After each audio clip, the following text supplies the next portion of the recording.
প্রথম যেটা বিষয়, আল্লাহ পাকের রহমত পেতে হলে আল্লাহর ওহীভিত্তিক জ্ঞানের চর্চা বাড়াতে হবে।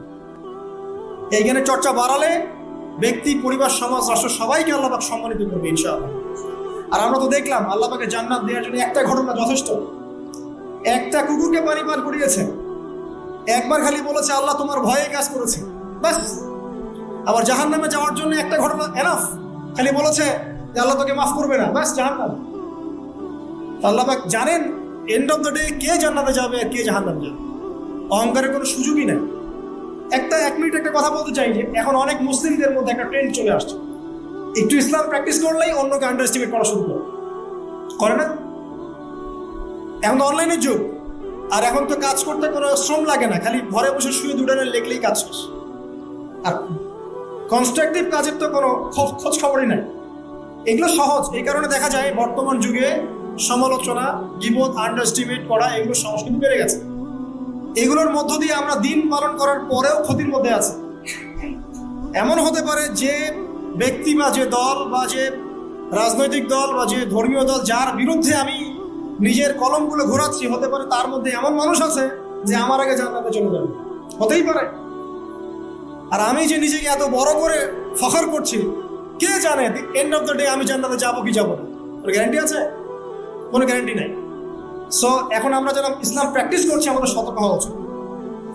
নিজের পরকালের ফিকিরটা করুন, আল্লাহ পাক বোঝার তৌফিক দান করুন, আমিন। 2 নম্বর যেটা বলবো, যে রাসূলুল্লাহ সাল্লাল্লাহু আলাইহি ওয়াসাল্লামের রেখে যাওয়া যে আদর্শ এবং সুন্নত, এর চর্চা যারা বাড়িয়ে দিবে আল্লাহ পাক গ্রহণ করবে। সূরা আলে ইমরানের 31 নম্বর আয়াত পড়ে দেখেন, আল্লাহ পাক নিজে বলেন, কুল ইন কুনতুম তুহিব্বুনাল্লাহ ফাত্তাবিউনি। হে নবী বলে দিন, তোমরা যদি আল্লাহর রহমত আর ভালোবাসা পেতে চাও তাহলে আমাকে অনুসরণ করো। যে বা যারাই নবী সাল্লাল্লাহু আলাইহি ওয়াসাল্লামকে অনুসরণ করবে আল্লাহ তার উপর দয়া করবে। শুধু দয়াই না, ইয়াগফির লাকুম যুনুবাকুম, তোমাদের সমস্ত গুনাহ আমি মাফ করে দেব। আল্লাহু গফুর রহিম। সুন্নতের চর্চা বাড়িয়ে দেই। শুধু তাই নয়, কেউ যদি দিন নবী সাল্লাল্লাহু আলাইহি ওয়াসাল্লামের উপরে বেশি বেশি দরুদ শরীফ পড়ে, আল্লাহুম্মা সাল্লি আলা মুহাম্মাদ ওয়া সাল্লিম পড়তেই থাকে, দরুদ ইব্রাহিম বা সংক্ষিপ্ত দরুদগুলো, আল্লাহ পাক একবার দরুদ পড়লে 10 বার রহম করবে।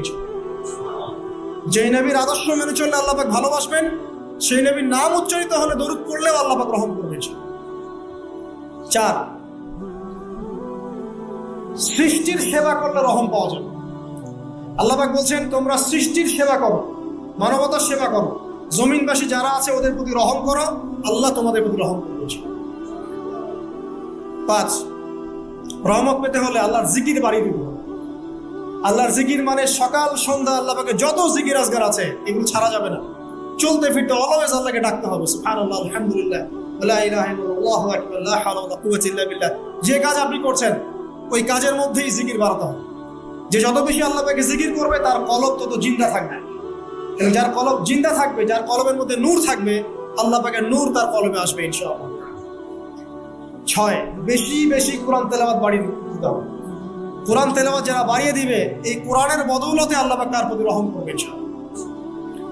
আরো বলবো 7 নাম্বার, যে সালাত এর কোনো বিকল্প নাই। নবী সাল্লাল্লাহু আলাইহি ওয়াসাল্লাম ইন্তেকালের আগ মুহূর্তে বলে যাচ্ছেন, আসসালাত ওয়াস সালাত ওয়া মা মালাকাত আইমানুকুম, নামাজের যত্ন নিও, নামাজের যত্ন নিও, আর তোমাদের অধীনস্থ যারা আছে ওদের ব্যাপারে খেয়াল রাখো। নামাজ নাই ইসলাম নাই, নামাজ আছে তো ইসলাম আছে। তো নামাজের তাবেদারি যারা করবে, 5 ওয়াক্ত নামাজ ঠিকঠাক মতো করবে, ইনশাআল্লাহ অবশ্যই আল্লাহ পাক তাদের উপর রহমত করবেন ইনশাআল্লাহ। আরো বলতে চাই তাহাজ্জুদের কথা। যারা একটু তাহাজ্জুদের নামাজে অভ্যস্ত হতে পারবেন, ওই সময়টা আল্লাহ পাকের রহমত নেমে আসে, বর্ষিত হয়। যারা তাহাজ্জুদের সালাতে অভ্যস্ত হবে আল্লাহ পাক তাদের উপর রহম করবে ইনশাআল্লাহ। 9 বলতে চাই দ্বীনি মেহনত বাড়িয়ে দেওয়া। যাদের ফিকির দিনকে নিয়ে, কিভাবে আমি দিন পালন করব, কিভাবে দিনের প্রচার করব, দিনের জ্ঞান অর্জন করব, এর প্রসার ঘটাবো, দিনটাকে মানুষের কাছে পৌঁছে দেবো, এই ফিকির যাদেরকে তাড়িয়ে বেড়ায় ইনশাআল্লাহ আল্লাহ পাক ওদেরকে এই জমিনে রহম করবে ইনশাআল্লাহ। আল্লাহ পাক দাওয়াতি কাজ বাড়িয়ে দেন, দিনের ফিকির বাড়িয়ে দেন, ইনশাআল্লাহ তাআলা আল্লাহ পাকের রহমত পাওয়া যাবে। আরেকটা কথা আছে, 10 গিয়ে বলবো পিতামাতার খেদমতের কথা। পিতামাতার খেদমত এমন একটা জিনিস যেটা করলে পরে আল্লাহর রহমত নেমে আসে। একজন ব্যক্তি কবিরা গুনাহ করেছে, নবীর কাছে গিয়ে বলছে আমার ক্ষমার কি কোনো রাস্তা আছে? নবী সাল্লাল্লাহু আলাইহি ওয়াসাল্লাম বলছেন, তোমার মা কি বাসায় আছে, জীবিত আছে? হ্যাঁ, জীবিত আছে। বাসায় যাও, মায়ের খেদমত করো, তোমার সমস্ত গুনাহ মাফ হয়ে যাবে।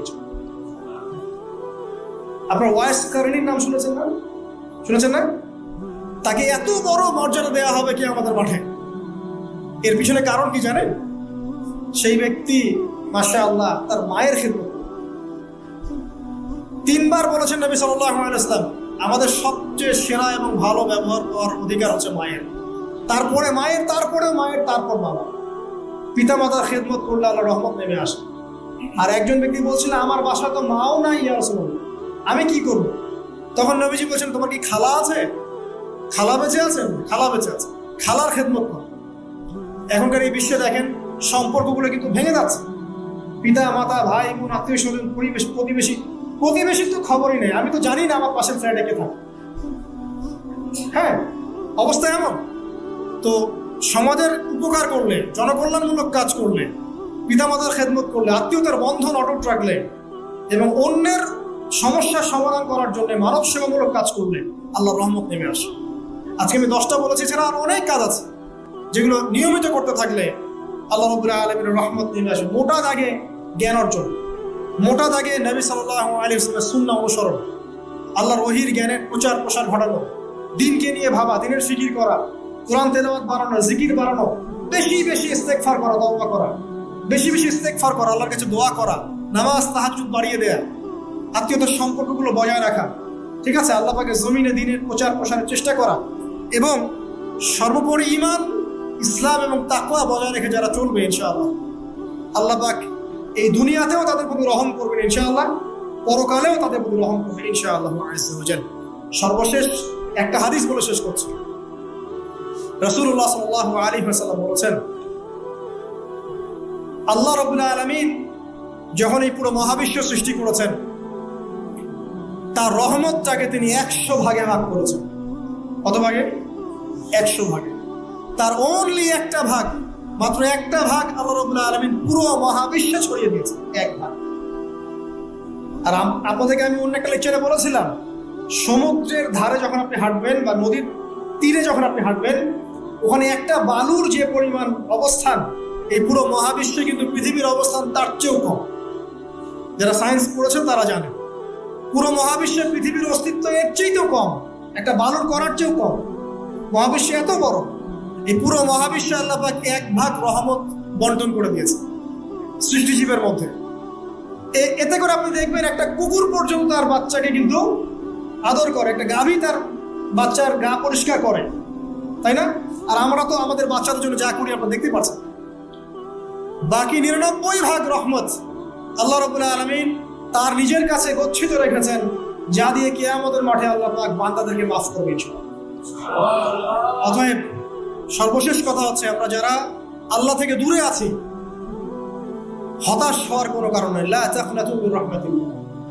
নামাজ পড়ছেন না, আজকেই ফিরে আসেন। রোজা রাখেন নাই, আজকেই ফিরে আসেন। নামাজ এবং রোজা যা রাখেন নাই, ক্যালকুলেট করেন, কত ওয়াক্ত নামাজ পড়েন নাই, কত মাসের রোজা রাখেন নাই, রাখার কাজা করার চেষ্টা করেন। যাকাত দেন নাই, হিসেব করেন, যাকাত দিয়ে দেন। সুদ খেয়েছেন, তওবা করে আজকেই ফিরে আসেন। জেনা করেছেন, আজকেই ফিরে আসেন। মানুষকে ঠকিয়েছেন, তার টাকা ফেরত দিয়ে দেন। সম্পত্তি জোর করে আত্মসাৎ করেছেন, ফেরত দিয়ে দেন। কাউকে গালি দিয়েছেন, গোপনে তাকে গিয়ে বলেন, ভাই আপনাকে গালি দিয়েছিলাম, আমাকে মাফ করুন। আজকেই ফিরে আসেন। লা তাকনাতু মির রাহমাতিল্লাহ, ইন্নাল্লাহা ইয়াগফিরু যুনুবা জামিআ। আল্লাহ পাক সমস্ত গুনাহ মাফ করবেন ইনশাআল্লাহ। অতএব তরুণ সমাজে যারা হতাশ, পাপে নিমজ্জিত আছো, নামাজ পড়ছো না, হারাম অ্যাফেয়ার্সে আছো, মাদক খাচ্ছ, এইসব অশ্লীল কাজে সময় নষ্ট করছো, বেপরদায় ঘুরছো, হ্যাঁ, পিতামাতার সাথে রুড বিহেভ করছো, তোমার বয়সটাকে নষ্ট করছো, দিনের জন্য 3 দিন সময় লাগাতে পারলে না, কোরআন পড়া শিখতে পারলে না, কিছুই করছো না, হতাশ হয়ে মন থেকে, ভিতর থেকে আল্লাহকে ডাকো। মন থেকে আল্লাহকে ডেকে একটা বার আল্লাহর দিকে ফিরে এসে দেখো, ইনশাআল্লাহ তাআলা দেখবা এখানে যে শান্তি আছে, সারা দুনিয়ার কোথাও সে শান্তি পাওয়া যাচ্ছে। এবং এই শান্তি নিয়ে তুমি যদি দুনিয়ার জীবন শেষ করতে পারো, তোমার কবর হবে শান্তিময়, তোমার হাসর হবে শান্তিময়, পুলসিরাত শান্তিময় হবে ইনশাআল্লাহ। হাসতে হাসতে তুমি জান্নাতে চলে যাবে ইনশাআল্লাহ। আমরা আজকের মতো এখানে শেষ করছি। এই দোয়া করে আল্লাহ রাব্বুল আলামিন আমাদের সবাইকে যেন রহম করেন এবং তার রহমত পাওয়ার জন্য যোগ্য হওয়ার তৌফিক আল্লাহ পাক আমাদেরকে দান। এবং যেই কাজগুলো করলে পরে আল্লাহর রহমত থেকে মানুষ বঞ্চিত হয়, এই কাজগুলো দূরে থাকার তৌফিক আল্লাহ রাব্বুল আলামিন আমাদের সবাইকে দান করেন। আমিন।